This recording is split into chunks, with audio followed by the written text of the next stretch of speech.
സുഹൈലട്ടാ നമ്മളുള്ളത് ഇവിടെ വേങ്ങര മണ്ണുമ്പിലാക്കൽ എന്ന സ്ഥലത്താണ് കക്കാട്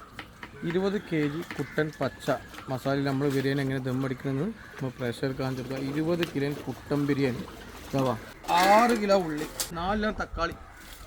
2 ലിറ്റർ തൈര് പുതിന ഇട്ടാ അത് 250 മല്ലിച്ചപ്പ് 150 ഗ്രാം ഇഞ്ചി 200 വെളുത്തുള്ളി ചെറുനാരങ്ങ നേരിട്ടാ ആവശ്യത്തിനനുസരിച്ച് നമുക്ക് ഇട്ടാ കല്ലുപ്പ് ബിരിയാണി മസാല ഇത് കയ്യളവ് നമ്മൾ മുൻപൊടി ഇട്ടാ 4 മിക്സാണ് ഫുള്ള് ക്ലിയർ ഇട്ടാ എരും പുളി ഒക്കെ റെഡിയാണ് ഇതിലേക്ക് സൺഫ്ലവർ ഓയിൽ ഒഴിച്ചിട്ട് ഒന്നും കൂടെ മിക്സ് ആയാൽ കേട്ടോ 4 സൺഫ്ലവർ ഓയിൽ കുട്ടൻ ബിരിയാണി ആകുമ്പോൾ കുറച്ച് മല്ലിപ്പൊടി വേണം ഫുള്ള് സെറ്റായി ഒരു ബക്കറ്റും ഇതിന് 3.5 എഗ് വറുക്കും പട്ട ഏലക്കായ് പൂവ് കറിവേപ്പില 2 ലിറ്റർ സൺഫ്ലവർ ഓയിൽ ഇട്ടാ ഉപ്പിടാം 200 RK ഇട്ടാം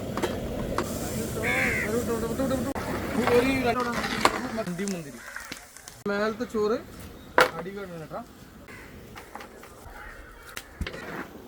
മൈദ ഒട്ടിച്ചു 15 മിനിറ്റോടെ പൊട്ടിച്ചു ദമ്മണ്ട ദമ്മ ബിരിയാണി മസാലൻ്റെ സ്മെല്ല് തിന്ന് തിന്ന് തിന്ന് ഇത് ഇഷ്ടപ്പെട്ടാൽ ഷെയർ ചെയ്യുക ലൈക്ക് അടിക്കുക കമൻറ്റ് ചെയ്യുക ഇഷ്ടപ്പെട്ടിരിക്കുന്ന അടിക്കുക ഓക്കെ